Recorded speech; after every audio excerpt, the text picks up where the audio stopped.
Assalomu alaykum, qadrli obunachilar. Mana navbatdagi obyektimiz ham yetib qoldi. Ko'rishlar mumkin.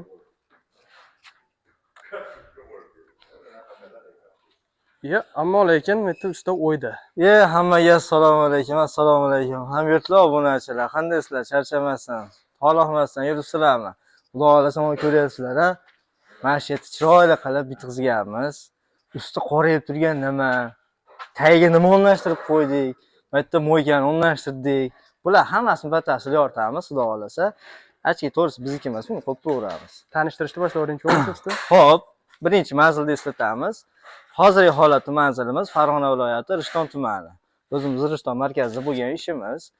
Endi buni boshlamoqchimiz. Faqat shu bo'sh joydan boshlaymiz. Bu joyda nima uchun? Bu yerda mebel komplekt bo'ladi. Mebelni bo'ladi endi. O'sha ikkita tortmali bo'ladi. Xo'p. Past foydalanish uchun ham tepasi ham ko'ryapsizlar.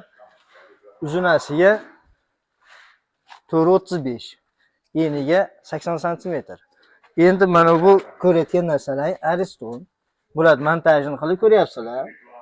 Montajini qilib joy-joyga o'rnashtirib qo'yganmiz. Xo'p, bitta joyda ikkita udobus stol bor. Aristonimiz, yana bitta mebel bo'ladi. Tepasi рабочий stol. Xo'p, endi dars davom etamiz. Bitta gaz paneli o'rnashtirib qo'yganmiz. Odatda kichikroqni qo'yamiz ko'p joyda. Buni 80 ga 50 sm. Ya'ni 6 talik gaz panelimiz juda ham chiroyli, mustahkam va albatta mana bunaqa stiklo. Ko'ryapsizlar-a? Hali hamohang bo'lib qo'yganda qora, yana qora. Endi orada bemalol ishimni qilib, boshqa qilib, qo'limdan yuvishim kerak-da. Ko'ryapsizlar? Qo'lni yuvib, endi charchig'imiz yo'q bizda. Lekin havo yursa qurib qoladi. Mana kichkina qozonimiz, qozonlar hozir qo'yganimiz yo'q. Odatda har doim o't yoqib, buni ko'rsatishga harakat qilardik. Hozir qozonimiz yo'q. Ikkinchi qozonimiz. Xo'p, bitta savolda shu yerda. Xo'p, Ichiga agnopor ursiz-a?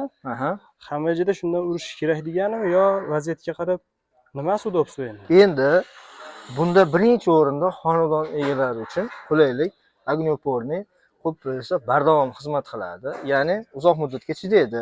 Endi yo'q, agnoporni olishga qurimiz yetmaydi. Bizga byudjetniy varianti degan bo'lsalar, buni oddiy pishig'ichdan qilib qo'ysa ham bo'ladi. Sababi bu rosandek yondirib yuborgan darajada qizimaydi. Buni ichida tortim juda kuchli bo'ladi, shuning hisobiga hech qanaqa urinib qolish bo'lmaydi. Mana uni bitta ko'rsatib qo'yamiz-da. Buni ham ichini yaxshilab ko'rsatib yuboring. Ko'ryapsizlar-a? Mana ko'rayotgan mramorlaringda tagiga beton quyilgan bo'lgan. Beton ham 7 sm quyiladi. Keyin kley bilan buni yopishtirib, chiroyli qilib. Xolos kalom, bitta qozonimiz, ikkita qozonimiz. Bemalol foydalansa bo'ladigan holatda. Faqat hozir xolos buni beton quyilganini aytdik. Ko'ryapsizlar-a? Oddiy mramor, kafe. O'zimizda o'sha Namanganda ishlab chiqarilayotgan eshikchalar. Endi buni ochilishi, pastqisi, xolos kalom hammasi shunaqa ochilib, bemalol yoqilaveradi. Qozonlar qo'ymaganmiz, ko'rayotganlaringdek. Endi mangalimizni holatini bitta yaxshilab ko'rib olsalaring, ichkarida polniy agnoporni urilgan. Bitta naborda esa tayyorlab qo'ydik. Nabor ko'rinyaptimi? Oddiygina ugovnik. Hech qanaqadir antiqa narsa emas. Oddiygina ugovnik. Buni nimaga yasayapmiz? Vaqt davomida har xil usulni qilib ko'rdik. Bo'lgani bo'ldi, bo'lmagani ham bo'ldi. Endi qaranglar-da, mana oddiy bitta shashlik tayyorlab turib, bunday qilsak uzun yoki katta kichik bo'lsa, bemalol qanaqadir nimadir qilsalar, mazza qilib foydalansa arziydi. Mangalni oldiga shunaqasi bitta hali Hojiboyning gapida do'ppini otdim, uzoqqa tushdi-da. Bu ham mana kecha kelib, polностью рабочий stol bo'ldi. Рабочий stol uzun bo'lib ketibdi desalaring, bitta proyektda ajoyib chiqqan. Endi xudo xolasa buni polностью bitgan holatni ham chiqaramiz. Mana shular polностью yopiladi-da. Endi taglariga ahamiyat beramiz. Bitta, ikkita 85 sm. Ikkoviga chiroyli qilib, chiroyli qilib mebel jihozlab qo'yamiz. Endi bu tomonni ham ko'rdilaring, рабочий stolda. Xo'p. Ortimda turgan mangalni ham ko'rdilaring. Mangalda kamchilik bo'lib qoladigan bo'lsa, bemalol yozaveringlar. Endi bu chiroyli qilib mehr berib ishlab berganmiz. O'ziga yarasha qilib. Endi juda ko'pchilikdan savollar kelib tushyapti. Kecha kommentariyada o'qib qoldik. Usta, ha, bu ustidagi kafelar yoki qanaqadir o'sha mramormi, yo metall granitmi, bular issiqda ortib olmaydimi? Yo'q, ortmaydi. Bang bo'ladigan holatda odatda endi temperaturadan ortiqcha qizib ketadigan bo'lsa, unda ochish ehtimoli bo'ladi, yo'q emas. Monetdagilar umuman zarar bermaydi. Mana kuzatganimiz mana shu joyda bo'lib qoladi. Shu joyda bo'ladi. Asosan bu narsalarni biz baliqxonalarda ko'ramiz. Ya'ni baliq pishirish uchun juda ham katta davleniyada o't ketadi. Shuning uchun ozgina tirishini tashlab beradi. Bu joy muammo bo'ladigan emas. Endi dimoxodda o't yoqdilar, ham boshqa qilgan. Dimoxod mana. Ko'ryapsizlar-a? Oxirigacha ko'rsatib yuboring. Bu azbis turba, ha? Azbis turba. Buni apishka qilib qo'yganmiz, chiroyli qilib. Bitta beli palasa, beli tuzum ketdi hammasi.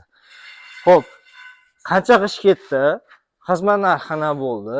Bularni ham aytamiz. Undan oldin videoni shuncha ko'rdingiz. Like bosib, obuna bo'lib qo'ysangiz, chiroyli qilib aytib beramiz.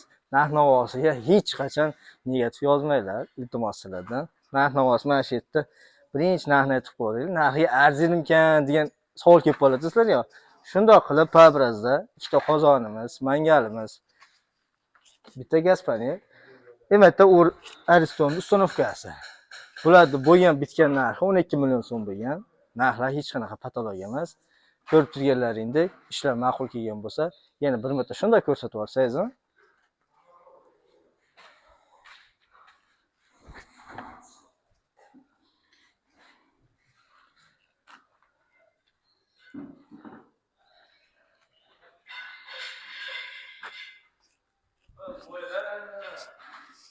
usta, eshitaman. buni usti ham oddiy kafelga o'xshamayapti lekin. Ha, buni Charxlar boshqachaga o'xshaydi. Charxlangan, polirovka qilib, o'sha mramor qo'yilgandan keyin bu yerga ozgina faska ochib qo'yiladi. Endi bit ugolik yopishtiradigan bo'lsak, bu yemaydigan variantida bu. Shuning uchun faska qilib, bundaqa chiroyli qilib, joy-joy qo'yib qo'ysak, yana ham maqsadga muvofiq bo'ladi. Ko'ryapsizlar-a? Endi hurmatli obunachilar, hamyurtlar, ishni ko'rdilaring, Xudo xolasa, niyat qildingiz-a? To'g'risini ayting. Niyat qilgan bo'lsangiz, like bosib qo'ying. Obuna bo'lib qo'ysangiz, Xudo xolasa keyingi safar siznikida bo'lishimiz mumkin. Shunaqa chiroyli qilib, bejirim, qoravoy qilasizmi, oppoq qilasizmi, o'choq tandirlarni qurib bitkazib, keyingi safar siznikida bo'lib qolishi mumkin. Xudo xolasa, keyingi obyektlarimizni muntazam bardavom qilib chiqarishga harakat qilamiz. Hammaga rahmat, salomat bo'linglar. YouTube'da kanalimiz yangi, YouTube kanalimiz Mangalchi bola. Muallif o'zimiz. Obuna bo'lish esdan chiqmasin. Hammaga rahmat.